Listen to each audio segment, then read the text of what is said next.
Bienvenidos a nuestra capilla de hoy. Esta es capilla virtual y hoy en ¿qué dice la Biblia? ¿Qué dice la Biblia? Temas de actualidad, temas pertinentes, temas recurrentes a través de la historia. En 20 siglos de historia de la Iglesia se han presentado muchas inquietudes, muchas preguntas, cuestionamientos a la fe cristiana, a la palabra de Dios, a Dios mismo, a las verdades de la Biblia. Se ha cuestionado el texto. Y bueno, cada generación tiene como nuevos elementos para presentar nuevas preguntas y a veces son de temas que ya fueron resueltos. Respuestas dadas por el mismo Señor Jesucristo en los Evangelios, recogidas allí están. Respuestas dadas por el mismo apóstol Pablo, uno de los grandes hombres de Dios, teólogo por excelencia para la fe cristiana, y que pues gran ayuda que nos ha dejado el Señor con las cartas del apóstol Pablo. Sin embargo, pasan los siglos, pasan las generaciones de creyentes, de no creyentes, y vuelven temas. Entonces, ¿en qué dice la Biblia? Vamos a respuestas desde allá. Nos interesa dar respuestas desde la palabra de Dios. Hay respuestas a los distintos temas de distintas fuentes también. Entonces, el conocimiento adquirido da respuestas. La ciencia, cada vez pues nos sorprende más la ciencia y pues da respuestas muy sólidas, muy lógicas, que a veces controvierten fuertemente con la fe y pues a veces dejan hasta la fe sin argumentos, pero vuelve y se levanta alguien que, digamos, nosotros decimos Dios usa para presentar una respuesta lógica, válida desde la teología. Esa es capilla virtual, desde la Biblia, no desde la ciencia, ni del conocimiento, ni desde la historia, ni desde la bibliografía que se puede encontrar en documentación para dar respuestas válidas también. No, la respuesta nuestra es desde la palabra ya revelada. Ni siquiera nueva revelación que haya, ¿no? O iluminación, tal vez es un poco, pero vamos a las respuestas de la palabra de Dios ante cualquier cuestionamiento. ¿Qué dice la Biblia? Y ese es nuestro aporte a cualquier tema que se presenta. Entonces, bienvenidos, le pedimos al Dios Todopoderoso que nos acompañe con su Espíritu Santo y que estos minutos sean enriquecedores, nos den algún elemento que enriquezca nuestra fe. Quizás si tenemos esa pregunta, o alguien de los nuestros, de aquellos que Dios ha puesto bajo nuestro cuidado, o alguien que el Señor trae nuevo, pues viene con esa pregunta, tengamos algún elemento bíblico para ayudarle a dilucidar la situación. Y bueno, pedimos al Señor que Él lleve esta palabra e ilumine esos corazones y ayude. El tema es que, bueno, queremos entrar en un diálogo, pero un diálogo de entendimiento, no para controvertir y volvernos enemigos, no. Ahí sí, como dirían los abuelos, Dios nos libre.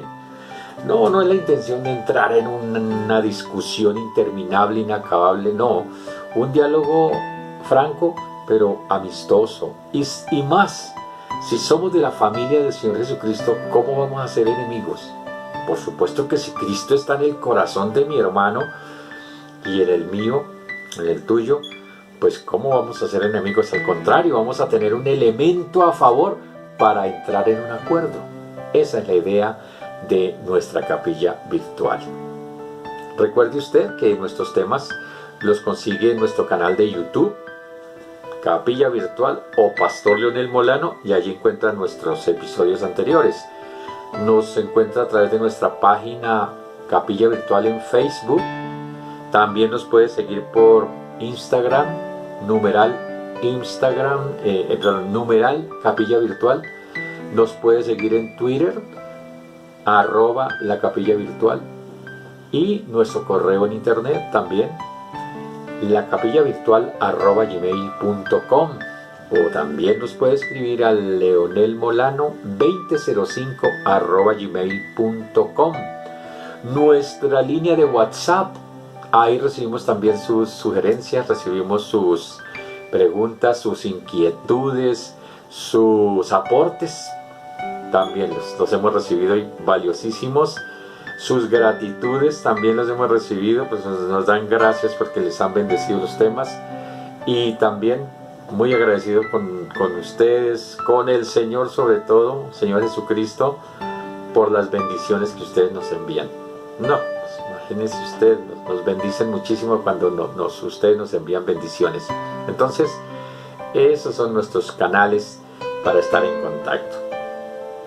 Hoy entonces es la tercera parte de este bloque que hemos llamado Dios y pandemia, para andar a tono con la situación que estamos viviendo en el mundo.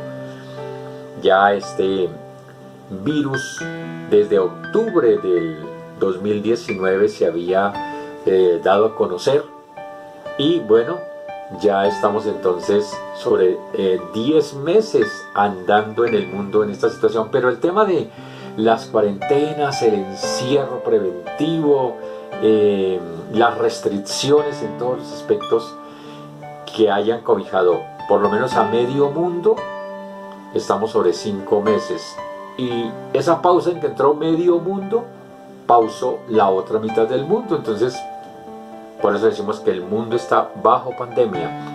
Por eso hablamos, bueno, y en esa pandemia, en esa situación tan complicada que vivimos, ¿Dios qué dice? Porque pareciera que los profetas del Señor pues siguen dando palabra para este tiempo, de aliento, de bendición, de provisión, sobre todo, de salud, la palabra. Pero pareciera que Dios como que no le avisó a ninguno de sus profetas que esto iba a venir. Pareciera que ninguno lo vio. No, así nos cogió a todos, pero ¿cómo que ninguno avisó? Ninguno se previno. No, nada. Y el tema de las empresas cerradas, los empleos perdidos, se calcula en más de 30 millones de empleos que se perderán, y pues vendrá la reestructuración, la recuperación. El ser humano se va a recuperar de todo eso. Entonces, ¿qué dice Dios en esta pandemia? ¿Cuál es la voz de Dios? ¿Y qué hemos decidido hacer? Hemos tomado un camino. Miremos, y es la invitación nuestra, miremos qué otras situaciones similares se han presentado, por ejemplo, en la palabra de Dios, en la Biblia. ¿Qué otras pandemias como esta, o qué otros casos similares, que se pueden llamar pandemia también, se han presentado? Y como ya ocurrió, ya se desarrolló todo, ya pasó a la historia hace muchos siglos, milenios tal vez, ¿Dios cómo actuó ahí? ¿Dios qué hizo? ¿Dios qué dijo? ¿Dios habló? ¿O cómo reaccionó el Señor? ¿Era de Dios la pandemia? ¿Era de Dios la enfermedad? ¿Era de Dios esa situación, esa esclavitud, esa cautividad, esa situación complicada, ese desastre natural que afectó a todo un pueblo, toda una nación, todo un continente, todo un imperio? ¿Era de Dios o no era de Dios? Y si era de Dios, bueno, ¿cómo actuó Él ahí? Esa es la presentación que hacemos nosotros en Capilla Virtual en Dios y Pandemia, la tercera parte.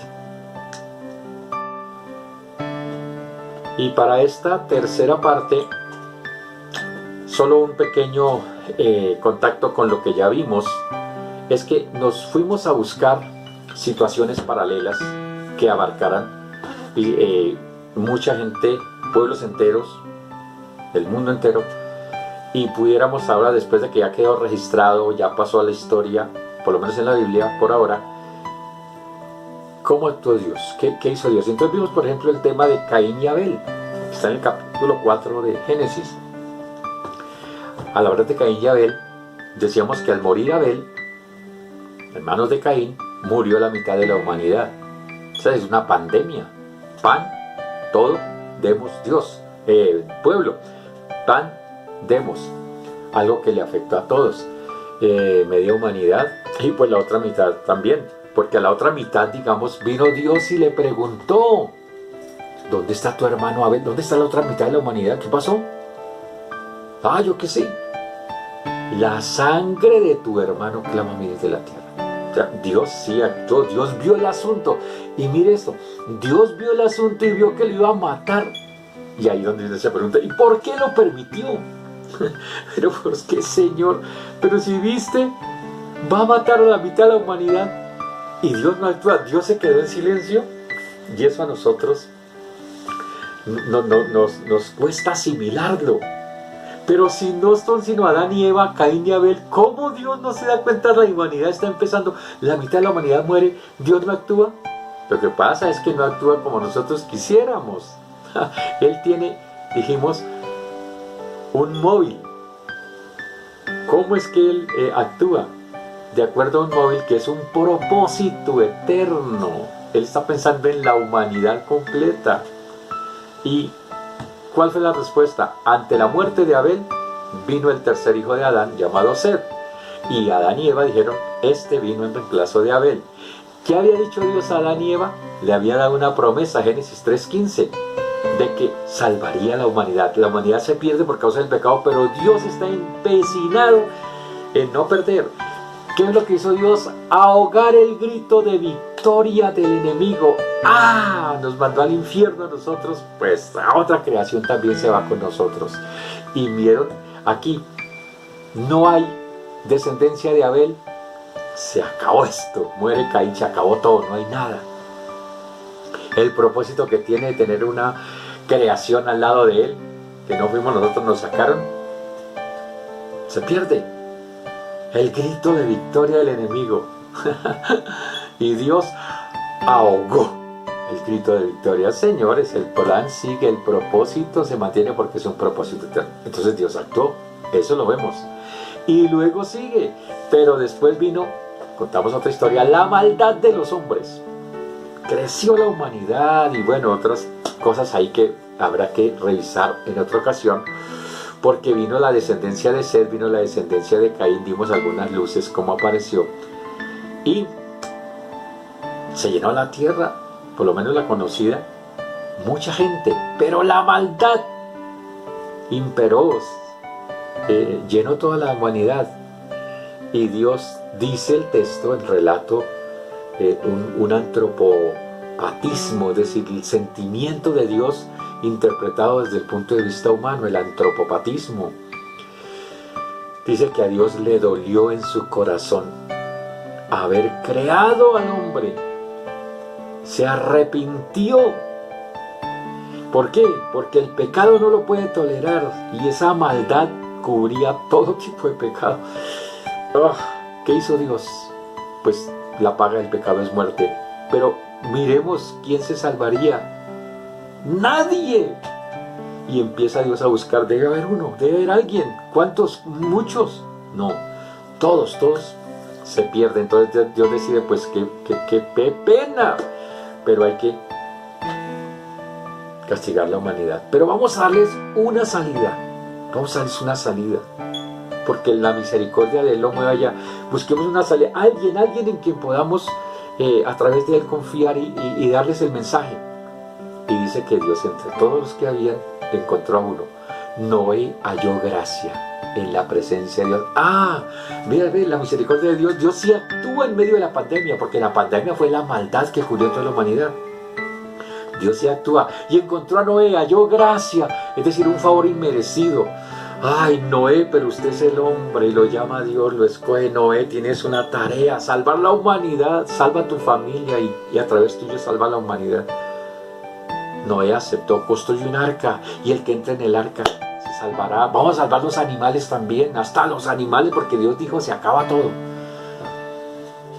por el castigo, pero Dios quiere salvar al género humano y dio la oportunidad. Noé la pasó predicando, pero años. Cuando llegó el tiempo y Dios dijo, no creyeron, entra tú y tu familia al arca. Todavía dio unos días más cuando ya empezó a llover, porque nunca había llovido de esa manera, empezó a llover para que la gente creyera. Miren las señales, es serio, es en serio, el que se meta al arca se salva. Solo se salvó Noé, su esposa, sus 3 hijos y sus 3 nueras, 8. Y dice que Dios mismo cerró la puerta y los demás afuera empezaron a ver que llovía. Ah, no, pero eso es una cosita que pasa rápido. Es una espantaflojos, tiran en el llano colombiano.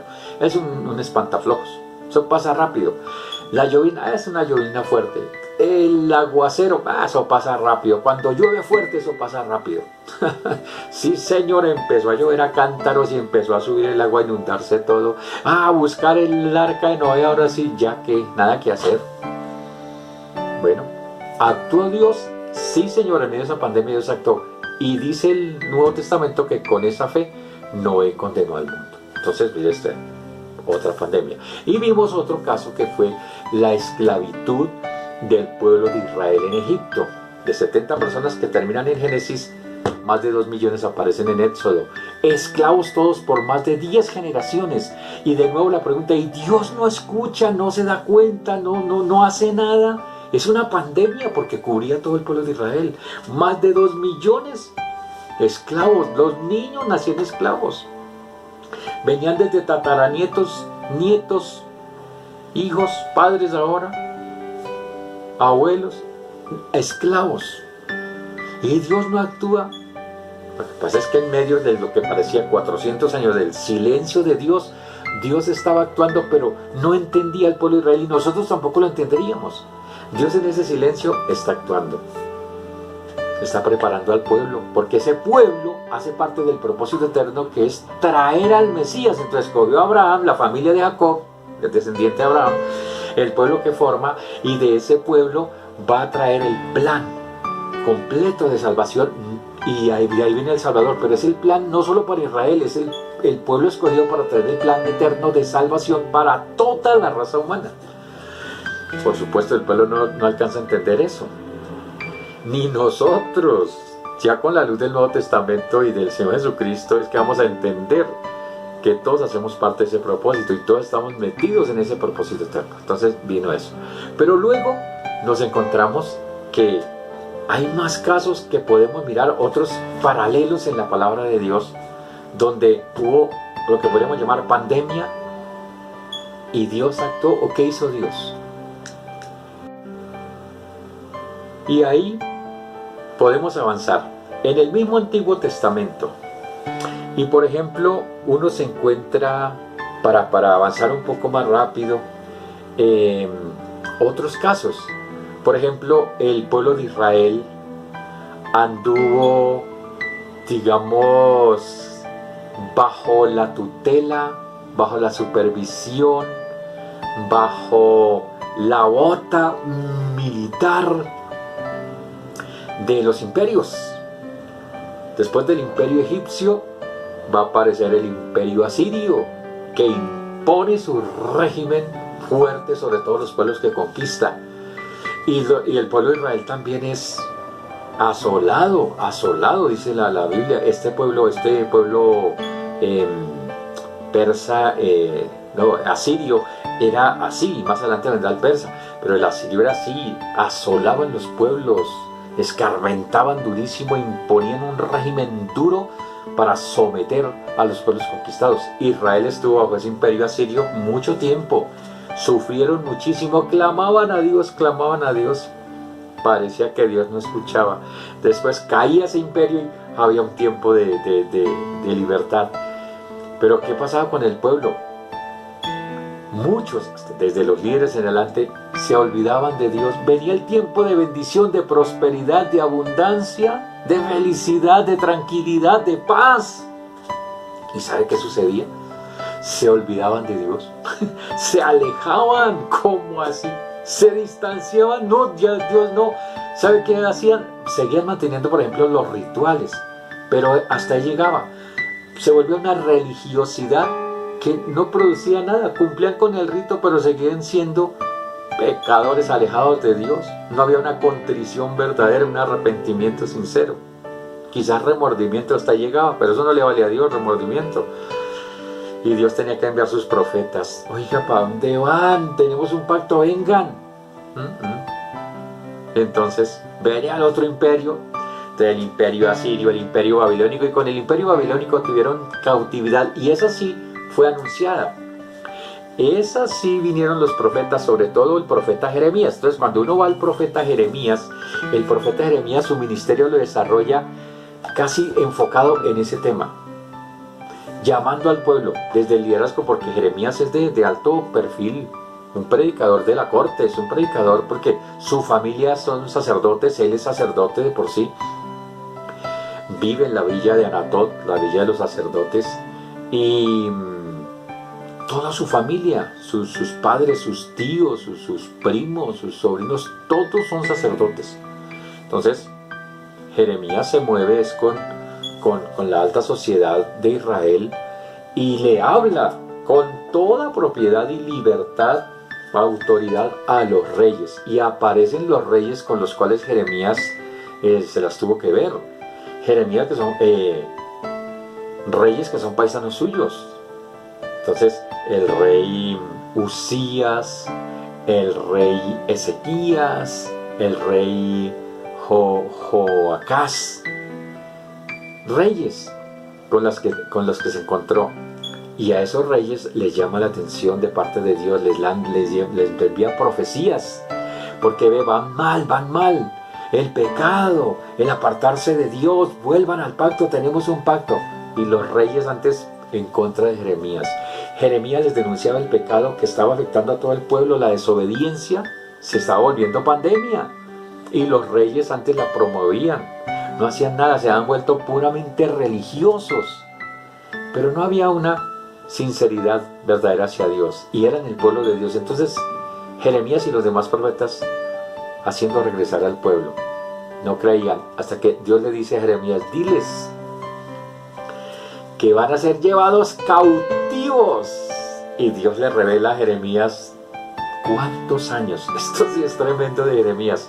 De Jeremías no se ve ningún milagro, son palabras proféticas, porque usted ve los profetas del Antiguo Testamento, profetas como, Moisés es considerado profeta, Abraham es considerado profeta y pues el padre de la fe. Pero vemos milagros de diferente índole, como el caso de Elías y Eliseo, y otros profetas, y otros con palabra profética poderosa, don de ciencia, como Natán, como Gad, y otros profetas. Jeremías es un hombre de palabra, de dar palabra que alimenta, que alienta, que exhorta, que amonesta, que enseña. Es un profeta de ese tipo. No se le ven milagros creativos, milagros de sanidad, milagros de provisión. Él no lo usa Dios en esa línea, pero sí en palabra. Y le dio el Señor unas revelaciones de palabra predictiva. Diles que, primero, una palabra dura de recibir. Diles que, como están así, Nabucodonosor se impuso. Quitaron al imperio asirio y ahora se establecieron los babilonios. Nabucodonosor, que a Daniel va a recibir esa revelación, es la cabeza de oro de los imperios, imperio poderoso. Dile al pueblo, Jeremías, dile a los gobernantes que no se opongan a Nabucodonosor, que se rindan a él, porque no podrán hacer nada. ¿Cómo así? El Dios nuestro no nos va a proteger. Pero Jeremías, ¿qué es esto? ¿Qué pasa? ¿Cómo así Dios no nos va a proteger? Señores, ustedes permitieron esta, para hablar en esos términos de ahora, pandemia de desobediencia, de desacato al pacto que hicieron con Dios. Pues ahora Dios les quiere llamar la atención y viene una pandemia, va a afectar a todo el pueblo, desde el rey hasta el más sencillo ciudadano. Serán llevados cautivos y deben someterse a Nabucodonosor, no se opongan. Algunos dijeron: no, pues vámonos con Faraón, con Egipto, que es más benévolo. No, señor, ese no les puede ayudar en nada. Nabucodonosor va a barrer con Faraón también, con Egipto. Entre Babilonia y Egipto, Babilonia tiene más poder. Sométanse, sujétense, ríndanse, y si no se rinden, les va a ir mal. Pero un profeta de Dios, ¿cómo da una palabra de esas? Hombre, una palabra de aliento, una palabra de bendición, una palabra de abundancia, una palabra de prosperidad, una palabra de seguridad, una palabra de victoria. El Dios nuestro, el Dios de los ejércitos, el Shaddai, ¿cómo no va a estar con nosotros? Lo siento, pero ese es el método de Dios. Ante esa pandemia de desobediencia, ante esa pandemia de desacato, Dios responde. Dios ha visto eso y les ha dado muchos años, mucha oportunidad y no quieren. Serán llevados cautivos. ¿Y saben cuánto tiempo? 70 años, 70 años. Esa sí que es una pandemia larga también. Si la esclavitud fue de 4 siglos y Dios esperó 4 siglos, y cuando apareció Moisés esperó otras 2 generaciones, 80 años, ahora les vuelve a decir, y no aprendía, aunque tenían esa historia. 70 años será la cautividad, 72 generaciones completas. ¿Cómo va a ser? Los que se van difícilmente regresarán. Quizás cuando se vayan niños, se vayan de 5 años, volverán de 75. ¿Qué? ¿Ya qué? Pero volverán a su tierra. Señores, ahí les suelto esa. Ante esa pandemia de desacato, de desobediencia, Dios responde ¿con qué? Con una palabra de cautividad. No, ¿quién quiere oír esa palabra, por favor? ¿Quién quiere oír esa palabra? Pero esa fue la respuesta de Dios. Ante la pandemia de desacato, de desobediencia, bueno, Señor, una semanita, un castigo, algo que pase, pero 70 años. Sí, Dios responde así. Y digamos, no le da miedo, ¿no? A nosotros sí nos aterroriza. ¡Qué tremenda cuarentena, hermanos! Eso sí se llama cuarentena, ¿eh? Otra cuarentena de Dios para su pueblo, 70 años. Dios responde, claro. Y en medio de esa pandemia, digamos, 70 años de cautividad, fueron llevados a Babilonia. Allá en Israel solo se quedaron los pobres, los ancianos, los enfermos. Pero siguieron toda la nobleza, las autoridades, los sacerdotes, todo para Babilonia, y los pusieron en una ciudad, no en la propia Babilonia capital, sino otra ciudad para cautivos. Y allá pues aparece Daniel, sus amigos, aparece Ezequiel, Esdras, Nehemías. ¿Dios actuó en medio de esos 70 años? Claro que sí. Dios les dio palabra y les llamaba siempre la atención a través de los sacerdotes, de los profetas de allá. Señores, a ver si nos acordamos de que hay un solo Dios, a ver si en medio de esta cantidad de más de 2000 deidades que tiene Babilonia, ustedes se dan cuenta que ustedes siguen es al verdadero Dios, ustedes son el pueblo del único y verdadero Dios. Y ahí tenemos los ejemplos entonces de Daniel enfrentando a todos los, como Moisés enfrentando al faraón, Daniel enfrentando a las deidades de Babilonia. Y cómo Dios lo respaldó, que hasta el mismo Nabucodonosor fue humillado y reconoció que el Dios de Daniel era el verdadero Dios. Entonces mire cómo Dios actuó, ¿no? Sin embargo, allá los dejó los 70 años. Y al cabo de los 70 años ni siquiera Nabucodonosor los dejó salir libres. ¿Por qué? También el imperio babilónico sufrió su azote. Ahora, la Biblia dice, el texto, que Dios utilizó a Nabucodonosor como látigo para reprender a Israel, para llamarle la atención. A ver, no quiere por las buenas, no quiere por la buena palabra de los profetas, no quiere, vea, les mandé a Isaías, les mandé a Jonás, les mandé a Habacuc, les mandé un montón de gente. Ahí les mandé a Jeremías, 40 años se los dejé como bendición, un profeta con un ministerio de 40 años, predicándoles. No le hicieron caso. A ver, entonces, con 70 años de cautividad vamos a usar a Nabucodonosor de látigo, para que aprendan a ver si el pueblo reacciona. Y mire, esa generación fue la que sufrió la cautividad dura. Por supuesto que en la cautividad nació otra generación que tenía pues la herencia espiritual de su generación anterior y de su Dios y de sus antepasados. Y esa generación, pues algunos seguro se quedaron allá metidos en Babilonia, pero otros querían regresar. Los que salieron jovencitos, pues iban a regresar de 80. El propio Daniel y sus amigos, pues imagínense, Daniel salió como se calcula entre 15 a 18 años. Pasan 70, pues no, ya Daniel para regresar tiene cerca de 90 años. Entonces un anciano de 90 años para hacer un peregrinaje desde Babilonia para regresar a Israel, no iba a aguantar. Y no, Daniel ya se quedó allá en la corte, sus amigos se quedaron en la corte, Ezequiel se quedó en la corte. No, pues ya que, ya eran ancianos, ya no volvieron. Pero se afianzaron en el Señor y dieron la palabra al pueblo. Mire, estamos aquí por nuestra culpa. Trabajemos para que la siguiente generación sea fiel a Dios y se olviden de este tema de la idolatría, se olviden del desacato. Lo cierto es que después de esa cautividad, cuando regresan, el pueblo quedó curado de la idolatría, pero por siglos, no más. Otra cautividad sí. Usted va a ver más adelante al pueblo de Israel que vuelve y sufre situaciones muy duras, como en el siglo XX el holocausto. Eso lo podremos ver más adelante, ¿no? Pero en el tema de la cautividad fue muy duro. Estamos hablando del siglo VI antes de Cristo. 606 se calcula cuando fue llevado cautivo Daniel y sus amigos, la nobleza, los jóvenes.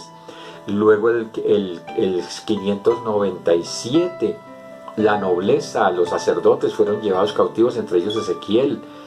Y luego el 586 o 587, el resto del pueblo. Entonces ahí usted ve, pasan 70 años, y cuando pasan los 70 años, cae el imperio babilónico. El que fue el látigo, ahora también le cae, a ellos le cae la llamada de atención. Y ya va a venir entonces el imperio persa, con Ciro, famoso Ciro el Grande. Y Ciro, estamos hablando del 450, 500 antes de Cristo, aparece Ciro el Grande. Y de Ciro, Isaías, que es del siglo VIII, de más de 200 años antes, Isaías había dado una palabra profética acerca de Ciro y lo había llamado en esa profecía: he aquí Ciro, mi siervo, mi escogido, mi pastor, mi ungido. Ungido Ciro, ¿para qué? Para cumplir una tarea. El emperador del imperio persa es usado como instrumento para que Israel regrese a su tierra de su cautividad, pero ya en la siguiente generación. Claro, entonces ya aparecen otros personajes como Nehemías, Esdras, al final de la cautividad, Zorobabel, Ageo. Nos vamos a encontrar con personajes como Esther. Esther es del final de la cautividad, y Esther no regresó a su tierra. Fue una joven que se quedó allá en Persia y se casó con el rey Artajerjes y se quedó como reina, pero ayudó a su pueblo desde allá, desde esa posición. Entonces Ciro firma el decreto para que el pueblo regrese a su tierra, y nos vamos a encontrar entonces con los reyes Jerjes, Artajerjes, varios reyes sucesores de Ciro que, viendo el decreto de su antepasado Ciro, ayudaron. Nehemías es uno de los ayudados por el rey Artajerjes, y la reina Esther con su esposo ayuda o aprovecha la posición para ayudar a su pueblo, que no los asesinan a todos. Bueno, Dios actúa en medio de la pandemia, ¿sí? La historia usted la revisa y Dios siempre actúa. Entonces, mire pues, después del imperio persa, pues también va a tener su golpe. Hicieron eso y ellos hicieron otras cosas, ¿no? Sus barbaridades, someter al mundo entero, porque el imperio persa fue gigantesco. Pero después del imperio persa viene el imperio griego, y el imperio griego va a acabar con el poderío del imperio persa, y ahora Israel después va a quedar bajo el imperio griego. Las conquistas de Alejandro Magno, y luego los sucesores de Alejandro Magno, los Ptolomeos, los Seleucidas. Los de Seleuco son los seleucidas que quedan al norte de Israel, en Siria, y los Ptolomeos, otro general de Alejandro Magno que hereda territorio, queda en Egipto. Entonces Israel quedó entre Seleuco y Ptolomeo, quedó en una hamburguesa ahí, ensanduchado quedó Israel. Arriba Seleuco y abajo el sur Ptolomeo. Por un tiempo Los Ptolomeos gobernaron todo el territorio, pero luego por otro tiempo los Seleucidas gobernaron el territorio. Y así Israel estuvo bajo esa situación. Bueno, eso es más o menos la idea. Entonces, aquí tenemos pues otras pandemias que vemos que ¿sí actuó Dios? Claro que sí.